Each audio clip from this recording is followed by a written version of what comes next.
Hey guys, this is the first house Kurt Cobain ever lived in, and it's not in Aberdeen. It's actually in one of the towns directly across from Aberdeen, Hoquiam. Oftentimes people think that the yellow house in Aberdeen, the East First Street house, is the first one where Kurt Cobain lived, which of course is understandable because that location does get a lot of press.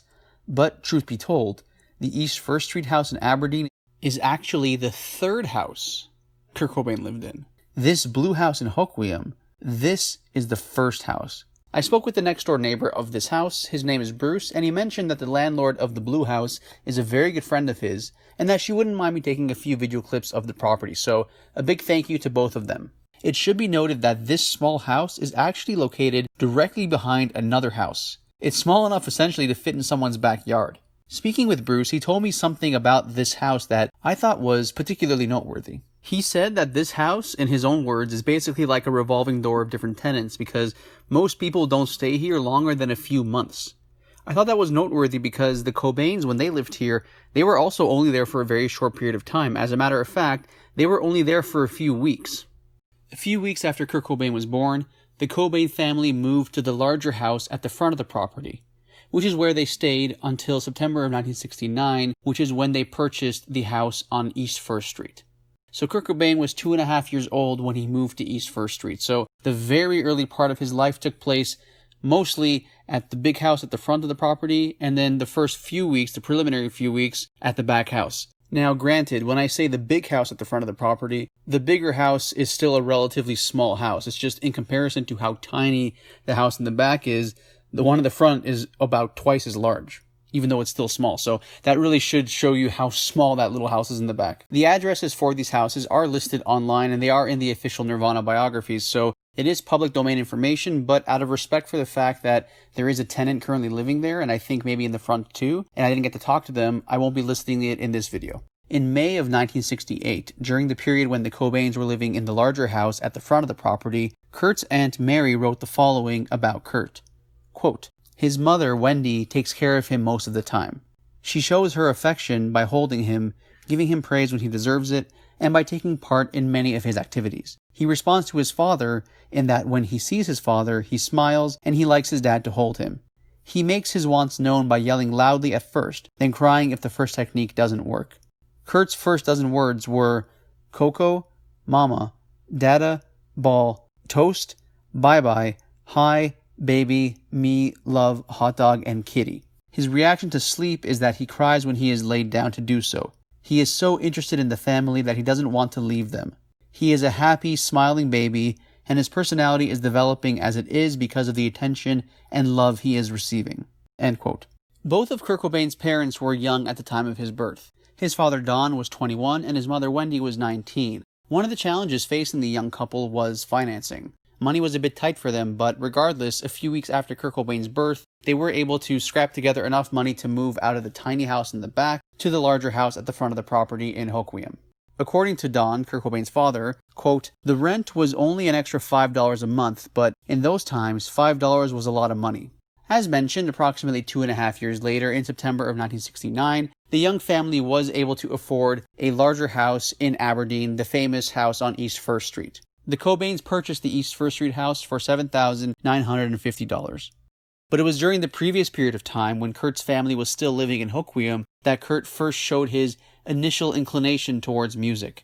Kurt's mother's side of the family, the Freitenbergs, were musical. Wendy's older brother, Chuck, was in a band called the Beachcombers, his Aunt Mary played guitar, and his great-uncle Delbert had a career as an Irish tenor. During Christmas of 1968, when the Cobains visited Cosmopolis, another town near Aberdeen, Kurt was fascinated by the family jam sessions. Even as a kid, even as a little boy, Kurt Cobain enjoyed making up his own lyrics and singing. His family recording him singing along to the Beatles' Hey Jude, Arlo Guthrie's Motorcycle Song, and the theme to the Monkees. In Aunt Mary's words, quote, "I can't even put into words the joy and the life that Kurt brought into our family. He was this little human being who was so bubbly. He had charisma even as a baby. He was funny and he was bright."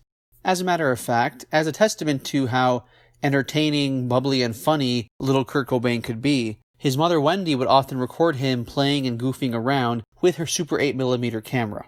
As mentioned a little earlier, the Cobains moved to Aberdeen when Kurt was approximately 2.5 years old. That is when they left the Hoquiam residence and moved to the East First Street house in Aberdeen. Kurt Cobain's younger sister Kimberly was born in April of 1970, so she was born and raised entirely in Aberdeen. She was not part of the Hoquiam household. All in all, I do believe that the East First Street house in Aberdeen is the most iconic and important of all the Cobain residences because that is where Kurt spent the majority of his childhood and his adolescence. That is where he really developed artistically and where he developed as a person. So I do think that that house, rightfully so, is the most iconic one. But the one in Hoquiam, to me, is still an important house. It is the first house, the one at the back, and then the one at the front is really where Kurt spent the early part of his childhood. So although the other house is more iconic, the one on East First Street, I do think that the Hoquiam house does often get completely overlooked, even though it does deserve some recognition. So that is one of the reasons why I wanted to make this video, to kind of talk a little bit about this piece of Nirvana history that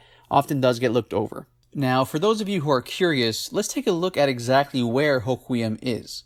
This is Washington State. If you take a look at the US map, you'll see that Washington State is right at the northwest corner of the US bordering Canada. As some of you know, I'm Canadian, so therefore the fact that Washington borders Canada makes Washington that much cooler. In the western part of the state, you have Seattle, the largest city in Washington.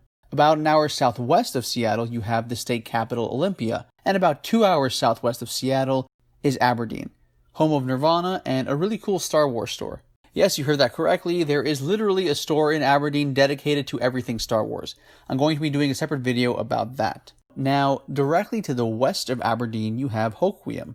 And I really want to emphasize when I say that it is literally directly to the west. Driving from Aberdeen to Hoquiam, if you don't notice the sign that says you're entering Hoquiam, you wouldn't know you're entering a different town because Aberdeen and Hoquiam look almost identical. Now, of course, if you're consciously aware where one city ends and the other begins, that's a different story. But if you're just driving through for the first time and you miss the sign that indicates you're entering a different town, you probably wouldn't notice the difference. I'm not saying that's a good or a bad thing, by the way. I'm just saying that's what my experience was like driving through. The same is true driving from Hoquiam to Aberdeen. Unless you see the sign that says "Welcome to Aberdeen," you really can't tell the difference unless you already know where you're going. Hoquiam was incorporated as a city in 1890 and has a population of approximately 9,000 people. Aberdeen was incorporated 2 years earlier in 1888 and has a population of approximately 17,000 people, nearly double that of Hoquiam. The name Hoquiam comes from a Native American word which means hungry for wood, a reference to the large amount of driftwood at the mouth of the Hoquiam River. With regards to wood, with regards to lumber, like Aberdeen, Hoquiam is a town that has a long history of logging. Thanks for watching, guys. If you like what you see, make sure to subscribe for more. All the videos on this channel are original. I'm the one conducting all the interviews and editing all the videos together, so if you guys like what you see and you want to support, the best way to do so is honestly just to subscribe. Lots more to come.